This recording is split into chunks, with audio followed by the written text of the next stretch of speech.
Imam besar Basyan keluar, mengenakan jubah musang abu-abu, sambil memegang labu anggur setinggi setengah manusia. Ia menengadahkan kepalanya dan meneguk anggur beberapa teguk, bersendawa, lalu melemparkan labu anggur itu kepada King Niu, sambil berkata, siapa yang berani mencuri dari kebun sayurku? Berani sekali kau. Sapi biru itu meneguk beberapa teguk dari labu anggur, bersendawa, dan mengembuskan aroma rumput dan anggur. Ia berkata, entahlah, dia anak bodoh yang punya rubah. Basyan Jijiu tampak tenggelam dalam pikirannya. Ia berkata, jadi, bocah nakal dari pasar besar itu. Dia bahkan berani mengganggu anak sapiku dan mencuri sayuranku. Dia sangat arogan dan mendominasi. Begitu, ya, kau tetap di sini dan awasi kebun sayur ini agar tidak dicuri lagi. Qin Mu kembali ke depan gunung dan menyentuh memar di wajahnya. Raut wajahnya berubah dari muram menjadi cerah. Aku tidak bisa mengalahkan sapi ini dengan perkelahian, tapi aku bisa meracuninya. Apoteker bilang, kalau kau tidak bisa mengalahkannya, racuni saja. Selama kau mengikat kukunya, dia tidak akan bisa melawan. Grandmaster, kenapa kau di sini? Di depan Qin Mu terdapat sebuah pondok beratap jerami, dengan 2 atau 3 kamar sederhana. Terletak di dekat gunung dan di tepi air, tempat itu tampak sangat elegan dan tenang. Ia melihat leluhur muda itu sedang mencuci piring di halaman, kemungkinan besar baru saja selesai makan. Di sebelahnya, seorang pria tua berambut putih sedang menggosok panci dengan sikat lofah. Qin Mu pernah melihat lelaki tua ini sebelumnya. Dia adalah tetua penegak hukum dari Sekte Iblis. Meskipun leluhur muda itu adalah Grandmaster dari Imperial Chollege dan memegang jabatan tinggi, ia tidak memiliki pembantu untuk melayaninya dan hanya ditemani oleh para tetua penegak hukum. Leluhur muda dan tetua penegak hukum juga melihatnya dan Hulinger, tetapi mereka tidak berdiri dan terus mengerjakan urusan mereka sendiri. Tetua penegak hukum tersenyum dan berkata, leluhur itu awalnya tinggal di sini, jadi pemimpin muda itu belum pernah ke sini. Qin Mu menggelengkan kepalanya, membungkuk keluar, lalu masuk.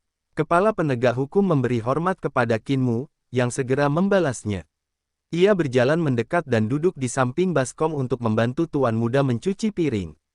Ia berkata sambil tersenyum, Tuan, sebagai pendeta kepala, mengapa Anda begitu miskin? Patriark muda itu mengambil handuk dan menyekat tangannya, sambil berkata, aku terbiasa bermalas-malasan, dan aku tak bisa tinggal di istana yang tinggi dan megah.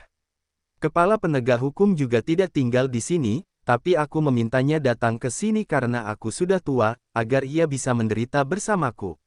Qin Mu menatap penatua penegak hukum, yang tersenyum dan berkata, saya ingin menikmati beberapa hari lagi yang damai dan tenang, dan tempat ini sempurna.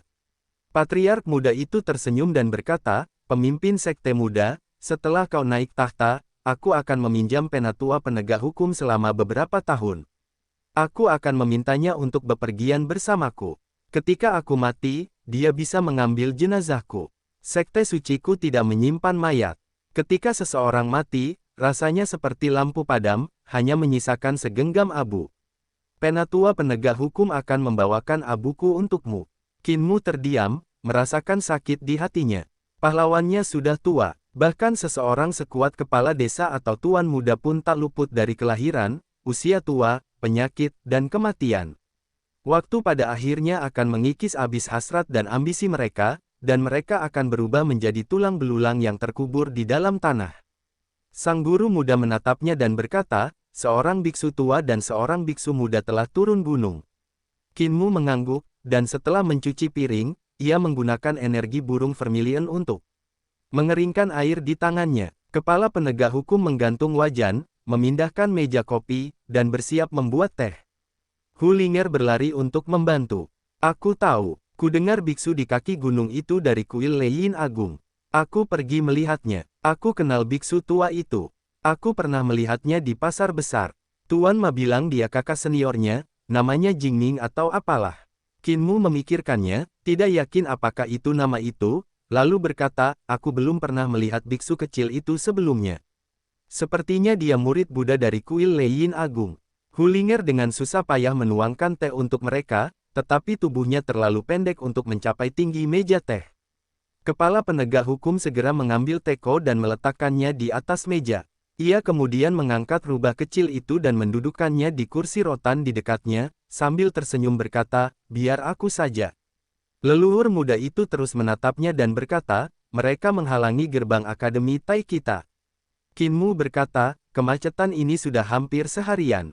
Saya berlari untuk melihat apa yang terjadi. Kemampuan murid Buddha ini sungguh luar biasa. Dia memiliki Sutra Mahayana Tathagata, Dharma Perjuangan dan Kemenangan, tubuh Vajra yang tak terhancurkan, stupa Tathagata, segel Mahayana Nirvana, dan 18 segel Arahat. Grandmaster, apakah Anda memiliki kesalahpahaman tentang Akademi Tai kami? Sang leluhur muda bertanya-tanya, kesalahpahaman apa? Apakah kita lemah? Qin Mu bingung dan bertanya, kenapa kita dipukuli setiap hari oleh orang-orang yang menghalangi pintu? Aku baru saja masuk sekolah dan kita sudah dirampok 2 kali. Kalau kita didaksu, kita pasti sudah mengambil senjata dan menghajar mereka sejak lama. Leluhur muda itu berkata dengan marah, bukan itu yang kumaksud. Aku sedang membicarakan hati Sang Buddha dan kedatangan murid-murid Sang Buddha. Kenapa kau tidak pergi ke sana? Malah, kenapa kau pergi ke gunung belakang? Qin Mu tersenyum dan berkata, kenapa aku tidak pergi? Aku pergi ke sana, lalu kembali dari gerbang gunung, lalu pergi ke gunung belakang. Di sana cukup ramai. Tuan muda itu marah, dan tetua penegak hukum segera menawarkan teh kepadanya. Tuan muda itu meminum teh di cangkirnya, lalu meletakkan cangkirnya dan hendak marah, sehingga tetua penegak hukum itu segera menuangkan secangkir lagi untuknya. Kepala penegak hukum itu terbatuk dan mengingatkan, tehnya sudah dingin, Tuan. Tidak akan dingin secepat itu. Patriark muda itu membanting tangannya di atas meja dan mencibir, apa maumu? Kau mau aku mengundang guru kekaisaran untuk mengajar lagi? Aku sudah melakukannya sekali, kemana aku harus pergi untuk memintanya lagi? Siapa lagi yang bisa kau minta aku undang? Kaisar. Hati Qin Mu sedikit tergerak, dan dia bertanya dengan ragu, bisakah Kaisar datang ke Akademi Kekaisaranku untuk memberikan ceramah? Leluhur muda itu mengangkat kepalanya dan menyesap tehnya, bahkan menelan daun tehnya untuk meredakan amarahnya. Ia mencibir, lupakan saja. Kaisar tidak akan pernah datang ke Akademi Kekaisaran untuk memberi kuliah. Tidak apa-apa belajar sekali, tapi kenapa kau mau belajar 2 kali? Aku tidak punya nyali untuk itu. Qin Mu berkata dengan marah, Tuan, saya pikir 2 dari 3 sekte besar sudah tiba, murid Tao dari sekte Dao dan murid Buddha dari kuil Leiyin Agung. Mereka semua datang untuk memblokir gerbang. Bukankah sekte Tiansheng kita seharusnya juga muncul dan memblokir gerbang Akademi Kekaisaran? Sebagai pemimpin muda, saya harus pergi dan memblokir gerbang Akademi Kekaisaran untuk memperkuat prestise sekte kita. Patriark muda itu membanting meja dan tiba-tiba berdiri, menyebabkan meja kopi bergetar. Penatua penegak hukum segera menghentikannya dan berteriak, Patriark, tenang, tenang, pemimpin sekte muda itu masih anak-anak. Tidak perlu marah padanya, tenang. Leluhur muda itu tertawa marah, bajingan kecil, apakah kau pikir selain kau, tidak ada seorang pun di Akademi Tai yang dapat mengalahkan murid Sang Buddha? Qin Mu tersenyum dan berkata, seharusnya ada, tapi itu dulu. Namun, orang-orang ini telah lulus dari Akademi Kekaisaran dan bukan lagi murid Akademi Kekaisaran. Jika leluhur ingin Dao berkembang, ia harus mengundang mereka yang telah lulus dari Akademi Kekaisaran dan menjadi pejabat tinggi untuk kembali mengajar. Ia juga harus mengundang pejabat tinggi dari istana untuk mengajarkan sihir dan kekuatan supernatural Daois. Patriark muda itu mendesah dan menggelengkan kepala. Kebanyakan pejabat tinggi saat ini adalah pemimpin sekte, master sekte, atau bahkan kepala keluarga bangsawan. Bagaimana mungkin mereka mau mewariskan rahasia yang telah mereka pelajari kepada dunia? Saya mengerti maksud Anda, tetapi saya akan segera mengundurkan diri dan tidak berniat merevitalisasi Akademi Kekaisaran. Ini hanya bisa dilakukan oleh Grandmaster berikutnya. Saya hanya tidak tahu siapa yang akan diangkat oleh Kaisar dan Master Kekaisaran sebagai Grandmaster. Apakah Anda benar-benar tidak akan melawan murid Buddha? Apakah Anda merasa tidak sebanding dengannya? Qin Mu menggelengkan kepalanya, cukup sombong, aku punya tubuh tiran. Bagiku, mengalahkan seorang Buddha atau Tao sama saja. Tubuh tiran. Leluhur muda itu bingung dan sedikit heran, apakah ada yang namanya tubuh tiran di dunia ini?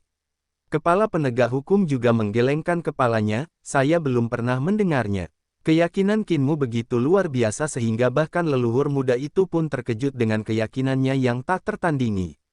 Ia berkata dengan nada merendahkan, kepala desa sendiri yang mengatakannya. Aku memiliki tubuh tiran yang unik dan tak tertandingi.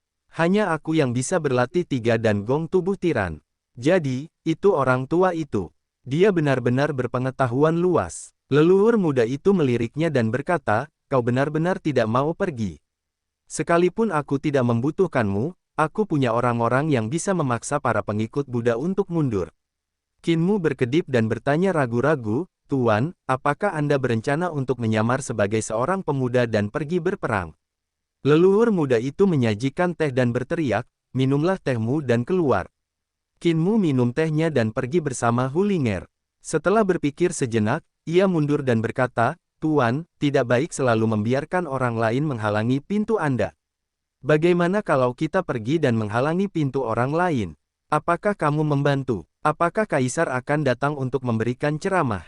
Gulungan, ya, si bodoh ini bahkan tidak berkontribusi sedikit pun tanpa manfaat apapun. Leluhur muda itu menggelengkan kepala, dan tetua penegak hukum itu tersenyum dan berkata, pemimpin muda itu tidak punya perasaan terhadap Akademi Tai, jadi dia tidak akan mudah membantu. Lagi pula, bukankah leluhur itu juga sangat senang? Sang Grandmaster tertawa terbahak-bahak dan berkata, anak nakal ini suka sekali menghiburku. Dia pantas diserahkan oleh orang-orang tua itu. Orang tua dari desa Chanlao ini sungguh luar biasa. Aku bahkan tidak tahu ada tiran seperti itu di dunia ini, dan dia benar-benar mengenali mereka. Setelah aku mengundurkan diri dari jabatanku sebagai pendeta tinggi, aku akan menemuinya. Tapi apa yang dikatakan tuan muda itu benar. Tidak ada gunanya selalu membiarkan orang lain menghalangi pintumu. Mengapa tidak menghalangi pintu orang lain? Apa mereka tidak ingin memberontak? Pukul saja muka mereka dulu, agar mereka tidak punya muka untuk memberontak. Penatua penegak hukum mengingatkannya, Tuan, Anda harus pensiun dalam 2 bulan. Leluhur muda itu menghela napas dan berkata, urusan ini hanya bisa diserahkan kepada orang lain. Kaisar sedang mencari Grandmaster Akademi Kekaisaran berikutnya akhir-akhir ini. Menurutmu siapa yang akan mengambil alih? Kepala penegak hukum menggelengkan kepala dan berkata, mana mungkin aku tahu. Tapi kurasa Kaisar akan memilih seseorang dari pejabat tingkat pertama. Meskipun Grandmaster Imperial Chollege hanyalah pejabat tingkat ketiga, posisi ini terlalu penting dan harus dipegang oleh seseorang yang dekat dengan Kaisar. Di istana, Kaisar Yanfeng sedang meninjau tugu peringatan ketika seorang kasim tiba-tiba mengumumkan dengan suara lirih, Yang Mulia, Tuan Gu telah tiba. Biarkan dia masuk, kata Kaisar Yanfeng tanpa mengangkat kepalanya. Yang Mulia, hamba Gulinuan, menyampaikan rasa hormat saya kepada Yang Mulia. Kaisar Yanfeng mengangkat kepalanya dan menatap Gulinuan, yang berdiri membungkuk di aula. Ia meletakkan kuas merahnya dan berkata, Tuan Gu, Anda menghilang 200 tahun yang lalu dan diselamatkan oleh Jenderal Xiaoqin. Logikanya, Anda seharusnya diberi jabatan resmi, tetapi Anda telah menghilang selama bertahun-tahun dan kehilangan pedang kekaisaran. Kesalahan Anda tidak kecil. Sekalipun saya ingin mempromosikan Anda, saya akan merasakan tekanan yang besar. Namun, saya telah memutuskan untuk melawan opini publik dan menjadikan Anda seorang pejabat penting. Gulinuan terkejut dan senang. Jabatan Grandmaster Imperial Chollege sangatlah penting. Karena beliau telah mengundurkan diri, saya telah memintanya untuk mundur dalam 2 bulan agar saya dapat menemukan lebih banyak orang berbakat. Saya telah memilih Anda, dan saya harap Anda tidak akan mengecewakan saya. Aku akan bertarung sampai mati, dan aku tidak akan berhenti sampai aku mati. Kaisar Yanfeng mengambil penanya dan melanjutkan meninjau tugu peringatan itu, sambil berkata, kau tak perlu mati untuk itu. Jika kau mengecewakanku, aku akan membunuhmu. Pergilah.